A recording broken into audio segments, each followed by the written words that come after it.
Yes, welcome you all, dear students, for this semester online video lecture series. Okay, so I am Malgoda Patil, Assistant Professor, Department of Mechanical Engineering, AITM Belgavi. So, in this semester I am going to handling the subject name is Fluid Power System for the 7th semester. Okay, so subject code is 17MA72.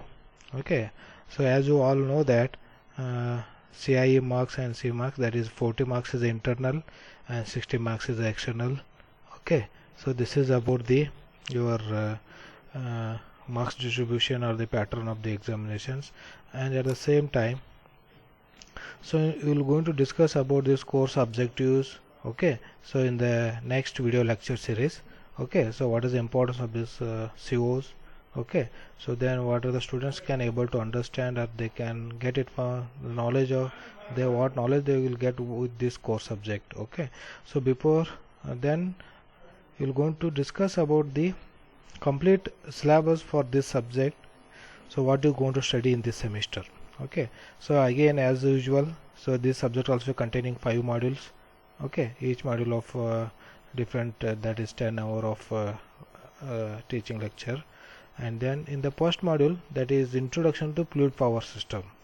So in this module, so you people can going to study the different components of the hydraulic system. So what is the hydraulic system? First you are going to study, and what are the different components, advantages and disadvantages of the hydraulic system, and application, mainly is application, and how you are going to transmit the power through the fluid power in the hydraulic system with application of Pascal's law. Okay, and after that, so you are going to study the different types of hydraulic fluid also, and properties of the hydraulic fluids, and how you going to select those hydraulic fluid for some application. Okay, so additives, effect of temperature and pressure on the hydraulic fluid, different sealing devices and sealing material, and how this sealing device will compatible with the fluid.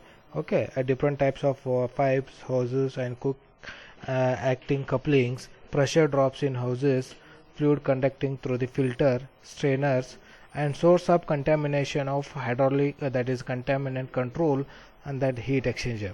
So in this module you're going to study about all about the introduction about the hydraulic system. Okay, so it is a 10-hour lecture. And the next you move on to the module 2, that is the pumps and actuators. Okay, so it is, as you know that what is a pump, what is the actuator. So what are the pumps they are going to use in the hydraulic system, you are going to study it. Complete classification of the hydraulic pumps and construction and working principle you are going to study. Okay, so like gear pumps, vane pumps, piston pumps, fixed and variable displacement pumps, and how you are going to calculate or study the performance characteristics of the pumps you are going to study. That things you are going to study in this module, and along with the accumulator. Okay, this is very important component in the hydraulic system. So in detail, that classification of accumulator, okay, how it will helps in the hydraulic system, what are the main application of these accumulators in the hydraulic system. So that all those things you're going to study in this module.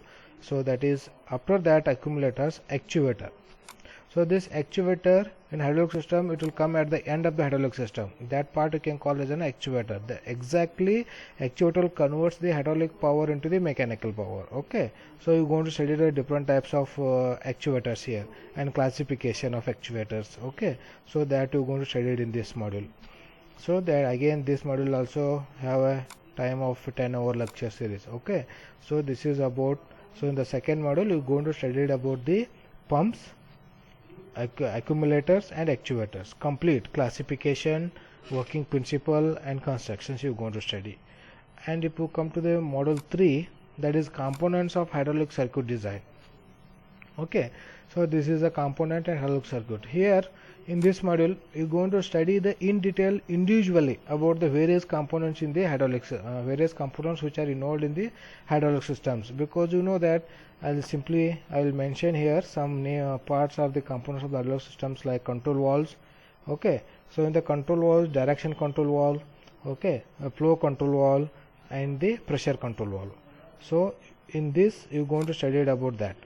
So different controlling devices, like a flow control valve means what, you can control the flow of fluid in the hydraulic system. Direction control valve means what, you can control the direction of the fluid flow in the system. And pressure valve means you can control the pressure, you can maintain the constant pressure in the hydraulic system, because due to some other circumstances the pressure may vary. Okay, it may hazardous to the system also. Okay, that's why you can measure, you can maintain the constant pressure in the hydraulic system. That's why you can go with this pressure control valves, that you can study about in the component section. And next you come to the hydraulic circuit design. Here, by make use of all these components, you can design the hydraulic circuit. Okay, so that you're going to study different hydraulic circuits, you're going to study it in this section. So again, it is also a 10-hour lecture. And then come to the module 4, that is the pneumatic power systems. Okay, so in the module 1, 2, 3, you are studied only about the hydraulic system, that is using the working substance as oil or the liquid as used as the hydraulic system means in the system means it is called as a hydraulic system only. So all these in the above three modules you are going to concentrate only about the hydraulic systems. From the fourth module onwards, it is a pneumatic system. Pneumatic system means what? So you can make use of air, compressed air or any other gases as a working substance in the system. So that's why you can call it a pneumatic system.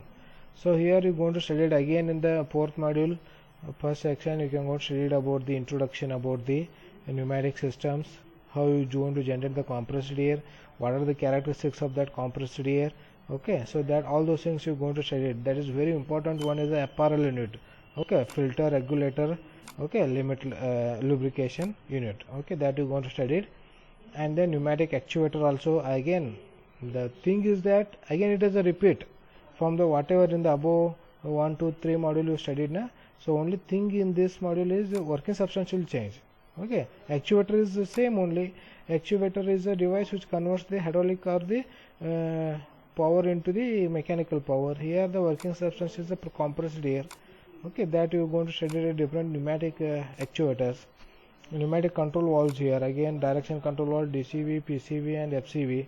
So then you come to the fifth module, that is pneumatic control devices. That is a simple pneumatic control, that is direct and indirect type, signal processing element by using some logic gates like OR, AND gates, and then multi-cylinder application. Okay, so electro-pneumatic control. Okay, so that it is of some improved part of this hydraulic and pneumatic components. Okay, so that you go with this in the fifth module. Again, it is of 10-hour lecture series. And again you come to the course outcomes. Course outcome means at the end of this course the students can able to understand, you can able to answer the address these COs. Okay, so then that also you are going to discuss in the coming lecture videos. Okay, so because you are preparing the one CO, each CO on each module, so you can understand that in later stages. And for this subject you are going to refer some textbooks, so that I can mentioning here. That is first one is the Antonio Esposito, that is the fluid power and the applications. Okay, Majumdar SR oil hydraulics, Tata McGraw publications, Majumdar SR pneumatic system. Okay, so these are the textbooks. These textbooks are available in our college library, so you can go through these textbooks. And reference books like John Peppinger, Taylor Hickers, and then Andrew Furr, hydraulics and pneumatic. So this Andrew Furr is also available in our college library. And same way you have some other reference books for this hydraulics and that is the fluid power systems. So you can refer. So my suggestion is to go with the Majumdar. Okay, some extent this Antonio Esposito and Andrew Furr. You can refer these three textbooks or the reference books for your study and for thoroughly understand the concepts of this hydraulics and this fluid power system concepts. Okay, so next at the same time at the end of this course or in between. Okay, so what you're going to do is the faculty will allocate one or more of the following experiments from the group A and B to. Okay, so that is group A experiment on hydraulic trainer and it is a pneumatic trainer. So after completion of this course the students can make one small mini project or a demo, something like by building the hydraulic circuit or pneumatic circuit. You can make one assignment, so it is having the marks. Okay, so other than the normal regular assignments, this it is included or mentioned in the academic. so you people can carry out at the end of this course. Okay, so in order to execute or you can complete this project or mini project or the assignment, you can make use of the some software that is Simulink or the SimHydraulics. Okay, so these are the open source software is available, so you can make use and you can build the hydraulic circuits. Okay, this is all about the complete this fluid power system course content. Okay, so in the next coming videos we're going to start with the post module lecture video. So thank you.